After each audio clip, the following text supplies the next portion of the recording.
Hello friends, मैं नीरज शुक्ला हार्दिक स्वागत करता हूं अपने platform business grow of commerce पे। और हम लोगों ने पिछले वीडियो में देखा है कि रिसीट पेमेंट अकाउंट कैसे बनता है, और हमने एनपीओ से रिलेटेड और भी सारी बातें देखी हैं कि उसके फीचर्स वगैरह देखा है। और फिर हमने कैशबुक और रिसीट पेमेंट अकाउंट में डिफरेंस ये भी देख लिया है पिछले वीडियो में। अगर आप उसको नहीं देखें तो आप उसको देख लीजिए, तो आपको ये वीडियो और अच्छे से क्लियर हो जाएगा। ठीक है, तो आज हम लोग डिस्कस करेंगे किस पे, इनकम एंड एक्सपेंडिचर अकाउंट पे।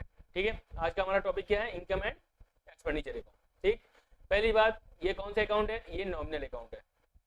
कौन सा अकाउंट है ये, नॉमिनल अकाउंट है।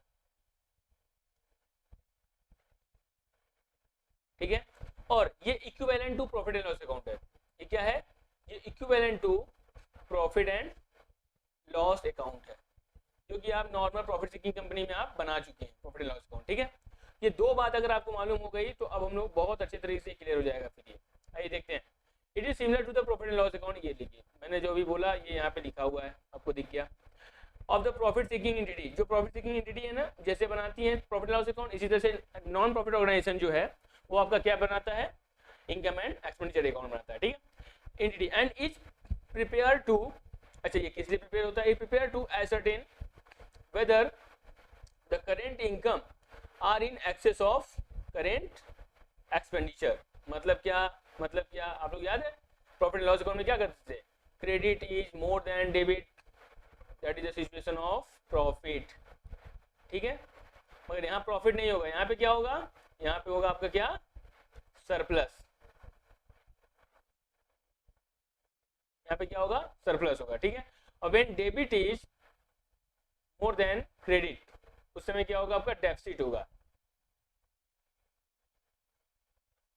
डेफिसिट होगा, डेफिसिट का मतलब क्या होता है, लॉस। एक तरीके से जो प्रॉफिट सीकिंग कंपनी होती है वो लॉस बनाती है, और जो ना एनपीओ होगी उसको क्या मिल होगा, ये डेफिसिट होगा। ठीक है, इतनी बात समझ में आ गई तो हम लोग आगे बढ़ते हैं।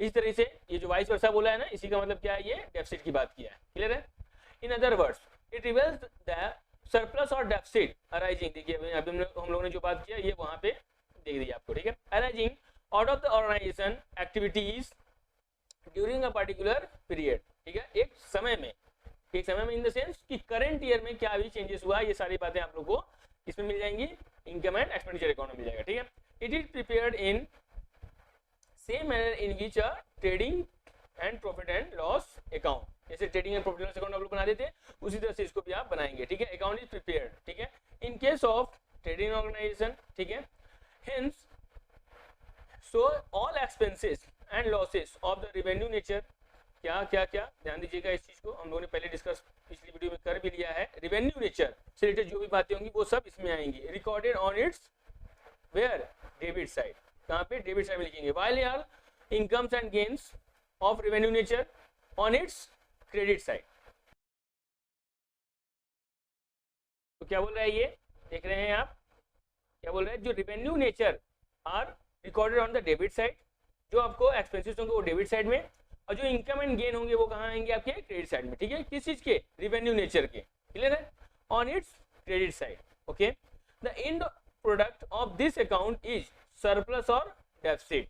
ठीक है, और इनका लास्ट में जो हम आपका प्रोडक्ट मिलेगा, यानी जो आपको रिवॉर्ड मिलेगा वो क्या मिलेगा, किस फॉर्म में मिलेगा, सरप्लस और डेफिसिट के फॉर्म में मिलेगा। ठीक है, if credit side of this account exceed the debit. ठीक है, अगर credit side of this account is exceed the debit,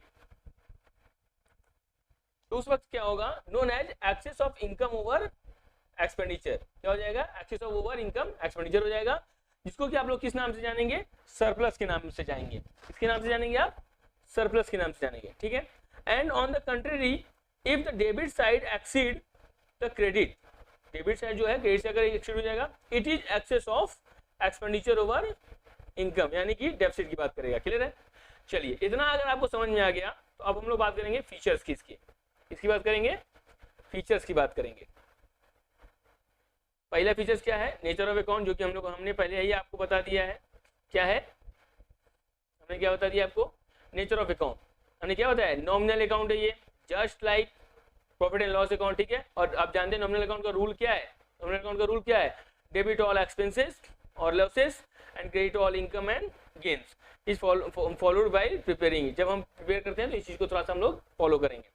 फिर क्या है, nature of items recorded in it, ठीक है, only items of the revenue nature, कौन से नेचर का, revenue nature, are recorded in it, ठीक है, all items of capital nature are ignored, क्यों, क्योंकि कैपिटल आइटम का कहाँ जाता है, आपका बैलेंस शीट में जाता है, ठीक है, while preparing, जब इसको हम लोग प्रिपेयर करेंगे, for example amount received from the sale of furniture will not be recorded in it, but देखिए ना, जब हम सेल कर रहे हैं फर्नीचर को, इसको नहीं रिकॉर्ड करेंगे, ठीक है, क्योंकि इससे क्या होगा, आपका जो असेट्स है वो कम होगा, बट कैश आपका बढ़ जाएगा। लेकिन लेकिन लेकिन जब इसको बेचने से अगर हमको प्रॉफिट अर्न होगा, ठीक है, या हमें लॉस सफर होगा, तो उसका अमाउंट क्या हो जाएगा, किस चीज में, जब बेचने पे, वही सेल ऑफ फर्नीचर बोल रहा है, ठीक है, will be recorded in it, जब लॉस और प्रॉफिट होगा बेचने पे तभी जाके हम इसमें रिकॉर्ड करेंगे, अदरवाइज नहीं करेंगे, ठीक है, क्योंकि ये क्या हो जाएगा, एक तरह से एसेट्स आपका कम हो रहा है और दूसरा आपकी क्या हो रही है, कैश आपका बढ़ रहा है। तो ये कहाँ है का पूरा आइटम है, ये आपका आइटम है रिसीट एंड पेमेंट अकाउंट में जाएगा और दूसरा आपका जाएगा कहाँ, बैलेंस शीट में जाएगा, ठीक है।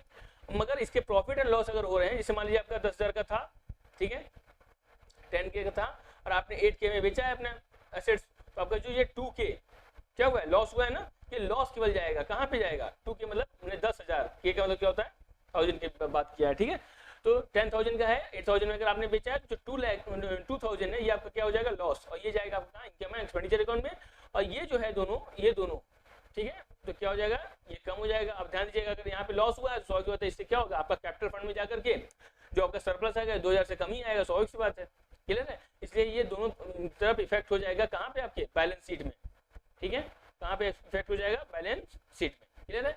चलिए अब हम आते हैं कहाँ पे, थर्ड पॉइंट पे। थर्ड पॉइंट क्या बोल रहा है, omission of opening and closing balance of cash, ठीक है भाई, ये क्या बोल रहा है, ये बोलना चाह रहा है omission of opening and closing balance of cash, no opening and closing balance of cash and bank are recorded in it, इसमें कोई भी ओपनिंग और क्लोजिंग की बात नहीं होती है, क्लियर है, इसमें कोई भी ओपनिंग और क्लोजिंग की बात नहीं होती है। फिर क्या है आपका इसमें, देखिए एडजस्टमेंट है, एडजस्टमेंट क्या बोला है, this account is prepared in the same manner, अच्छा भैया same manner in which profit and loss account, जैसे प्रॉफिट एंड लॉस अकाउंट बनता है उसी तरह से इसको भी हम लोग प्रिपेयर करते हैं, ठीक है। As such all adjustment relating to the current year, ठीक है, such as depreciation, outstanding expenses, ठीक है, प्रीपेड एक्सपेंसेस, अर्न इनकम, ठीक है, etcetera are taken into consideration, ठीक है, while preparing the income and expenditure account, जब हम लोग बनाते हैं इनकम एक्सपेंडिचर अकाउंट, जिसको हम लोग क्या करते हैं, प्रिपेयर करते हैं, ठीक है। चलिए नेक्स्ट देखिए, it records income and expenditure,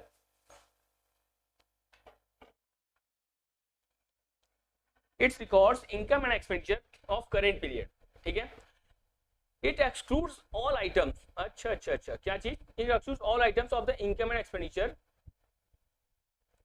ठीक है, सिर्फ और सिर्फ इसकी किसकी बात करेगा, सिर्फ करेंट ईयर की बात करेगा, सिर्फ करेंट पीरियड में जो भी चेंजेस हुए उसकी बात करेगा, ठीक है, which do not pertain to the current period, ठीक है, in other words all items related to the previous year, future year exclude कर देगा ये, ठीक है, व्हाइल प्रिपेयरिंग इट, जब भी आप इसको बनाएंगे तो आप सिर्फ और सिर्फ करंट ईयर की बात करेंगे, कभी भी इसके फ्यूचर ईयर से रिलेटेड और प्रीवियस ईयर से रिलेटेड कोई भी बात आप यहाँ पे क्या करेंगे, नहीं करेंगे, मतलब कि अगर होगा भी क्या होगा, अगर होगा भी तो आप इसको क्या करेंगे, इग्नोर कर देंगे, इग्नोर करेंगे इन द सेंस अपोजिट करेंगे, ताकि आपका करंट ईयर की चीजें आपको मिले, ठीक है। नेक्स्ट क्या है आपके पास, पर्पज, पर्पज क्या है, the closing balance of this statement reveals surplus और डेफिसिट, ठीक है, आप तो अभी तो हम लोग पहले ही देख चुके हैं, ठीक है, if the credit side exceed the debit, मैंने क्या बोला, credit side exceed the debit, it reveals surplus, exceed the debit, तो क्या हो जाएगा आपका सरप्लस हो जाएगा। जैसे आप लोग प्रॉफिट एंड लॉस अकाउंट में क्या बनाते थे, आपको प्रॉफिट बनाते थे, ऐसे यहाँ पे क्या लिखेंगे आप, सरप्लस लिखेंगे, ठीक है। On the other hand if the debit side exceed the credit, मतलब क्या, जब डेबिट आपका मोर देन क्रेडिट हो जाएगा उस समय आपको क्या हो जाएगा, डेफिसिट होगा, क्या होगा, डेफिसिट होगा, जिसको कि आप लोग किस नाम से जानते हैं, लॉस नाम से जानते हैं, ठीक है, क्लियर है। The surplus is added to the capital fund, surplus क्या होता है, ऐड होता है कैपिटल फंड में, जैसे आप लोग उसको ऐड करते थे प्रॉफिट को कैपिटल में, और डेफिसिट क्या होता है, डिडक्ट होता है, यानी कि लॉस क्या होता है, डिडक्ट ही होता है कैपिटल से, ठीक है। इतनी बात अगर आपको समझ में आ गई, ठीक है, तो हम लोग अब आगे बढ़ते हैं, आगे क्या बोल रहा है, देखिए आपको थोड़ा सा इसमें डिफरेंस आपको मैं बता दे रहा हूँ कि रिसीट एंड पेमेंट अकाउंट में और इनकम एक्सपेंडिचर अकाउंट में क्या डिफरेंस देखा गया है। पहला क्या है, पर्पज, पहला क्या आपके पास पर्पज। भैया देख लेते हैं पर्पज क्या है भैया पहले। बोला it prepare to know the cash receipt और कैश पेमेंट, कैश चीज कैश पेमेंट के लिए बनाया जाता है। और ये किस लिए बनाया जाता है? To know the whether there is an excess of income over expenditure, यानी कि सरप्लस जानने के लिए, और excess of expenditure over income यानी कि डेफिसिट जानने के लिए। ठीक है, ड्यूरिंग किस चीज के लिए? करेंट पीरियड, सिर्फ और सिर्फ करेंट पीरियड की बात करना है। ठीक है, नेचर ऑफ अकाउंट कैसा है इसका? जो रिसीट एंड पेमेंट अकाउंट है वो है आपका क्या? रियल अकाउंट, क्योंकि डेबिट वार्ड कम्स इन और क्रेडिट वार्ड गोज आउट, यहाँ पे बात होती है। या ये कौन सा नेचर का है? ये नॉमिनल अकाउंट से रिलेटेड है। ठीक है, it is summary of cash account, ये समरी है कैश अकाउंट का। ठीक है, और it is similar to the profit and loss account. ठीक है भाई, फिर बोला cash receipt are recorded on the debit side, जो रिसीप्ट हो रहा है डेबिट साइड, और जो पेमेंट हो रहा है वो क्रेडिट साइड यहाँ रिकॉर्ड होता है। ठीक है, इसमें क्या हो रहा है? Expenses are recorded on debit side और इनकम क्या होगा आपका? क्रेडिट साइड हो जाएगा। ठीक है, फिर बोला है बेसिस ऑफ अकाउंटिंग,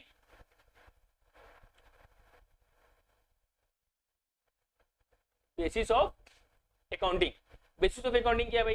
ये भी देख लेते हैं। It is based on cash system of accounting. ठीक है, ये कैश सिस्टम है क्योंकि सब सॉल्व किया था जब रिसीप्ट एंड पेमेंट की बात कर रहे हैं, और हम लोग ये बोल भी रहे हैं कि ये it is just equivalent to cash book. ठीक है, non cash items are not recorded, जो नॉन कैश आइटम है इसको हम लोग यहाँ पे रिकॉर्ड नहीं करते हैं। It is based on accrual system of accounting. ठीक है, non cash item like outstanding expenses, depreciation etcetera are also recorded, यहाँ पे रिकॉर्ड करते हैं, बट यहाँ पे वो चीज रिकॉर्ड नहीं की जाती है। कौन कौन चीज? ये आउटस्टैंडिंग चीजें और डेप्रिसिएशन वाली चीजें। ठीक है, ओपनिंग एंड क्लोजिंग बैलेंस ध्यान दीजिएगा, इसमें आता है opening and closing balance. It commences with opening balance और of cash and bank and ends with closing balance of cash and bank. ठीक है, there is no opening balance, अच्छा ये इसमें कोई भी ओपनिंग बैलेंस नहीं होगी। ठीक है, it ends with the surplus और डेफिसिट, और यहाँ पे क्या होगा? आपको बैलेंस मिलेगा भाई। ठीक है, नेचर ऑफ अकाउंट क्या है भाई? ये भी देख लेते हैं। इट कंटेन्स एक्चुअल रिसिप्ट और पेमेंट इररिस्पेक्टिव ऑफ रेवेन्यू और कैपिटल आइटम इन नेचर, मतलब ये क्या है? इसमें सब आते हैं, आपके रेवेन्यू आइटम भी आ जाएंगे, आपके कैपिटल आइटम भी आ जाएंगे। किसमें?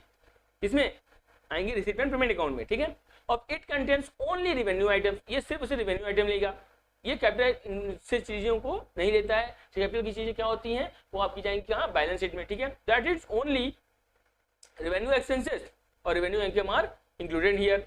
अच्छा पीरियड क्या है भाई? ये भी देख लेते हैं। All cash receipt payment made during the year pertaining to the past period और current period। ठीक है, and subsequent period are recorded, मतलब यहाँ पे आप all period की चीजों को आप यहाँ पे लिख सकते हैं, बट यहाँ पे क्या होगा? only क्या current period से रिलेटेड बातें होंगी सिर्फ। ठीक है, उम्मीद करते हैं ये पूरा का पूरा वीडियो आपको समझ में आ गया होगा। अगर ये बेहतर तरीके से आपको क्लियर हो गई क्या distinction between the receipt and payment account, और ये आपका पूरा का पूरा अगर ये समझ में आ गया तो फिर आप समझ लीजिए कि आपका इनकम एक्सपेंडिचर अगर कंप्लीट हो गया, रिसीट एंड पेमेंट खत्म कंप्लीट हो गया। अभी हम लोग नेक्स्ट वीडियो में बैलेंस शीट कैसे बनता है, क्या होता है, ये चीज हम लोग देख लेंगे। उसके बाद फिर हम लोग क्वेश्चन भी इसको धीरे धीरे करेंगे। ठीक है, मगर मेरा मेन एम होता है कि पहले हम क्या करें, आप लोगों को थ्योरी पढ़ा दें, क्योंकि अगर थ्योरी जिस व्यक्ति को अच्छे से समझ में आ जाता है फिर उसके बाद फिर अकाउंट बनाना बहुत ही ईजी होता है। ठीक है, तो पहले थ्योरी पढ़ना चाहिए, थ्योरी बोल क्या रहा है। ठीक है, क्योंकि कोई भी थ्योरी क्या होती है? अपनी पूरी व्याख्यान करती है, पूरा एक्सप्लेनेशन करती है कि हम कैसे सॉल्व होंगे। ठीक है, तो अगर आपको ये इनकम एक्सपेंडिचर समझ में आ गया तो मैं ये इसी सब सारी चीजों की बात करूंगा अपने न्यूमेरिकल पार्ट में। ठीक है, तो आप पूरा का पूरा अच्छे से समझिए, ना समझ में आओ तो फिर से एक बार देखिए, और हमारे टेलीग्राम लिंक से जुड़ जाइए आप लोग। उसमें रेगुलर क्विज होता है, रेगुलर हम लोग क्या करते हैं, करंट अफेयर्स अपडेट करते हैं, उसको भी आप लोग देखिए। रेगुलर क्विज दीजिए तो आपका जो नॉलेज है वो इनहांस होगा, बूस्टअप होगा। और हाँ, अपने दोस्तों को भी बताइए, क्योंकि इससे क्या होगा, कम से कम 5 से 6 क्वेश्चन 10 क्वेश्चन उसमें मिलते हैं, रोज डेली मिलते हैं। तो इससे क्या होगा, कम से कम आप देखेंगे तो 1500 से कितना क्वेश्चन आप लगा चुके रहेंगे पूरे साल भर में। कुछ करना नहीं है, बस टेलीग्राम डाउनलोड करना है, various group of commerce search करना है, उसमें जाके ज्वाइन हो जाना है। ठीक है, नेक्स्ट वीडियो में हम लोग मिलते हैं नेक्स्ट आगे इसके टॉपिक के साथ, जिसमें कि बैलेंस शीट वगैरह हम लोग पढ़ाएंगे। ठीक है, मिलते हैं नेक्स्ट वीडियो में। Thank you.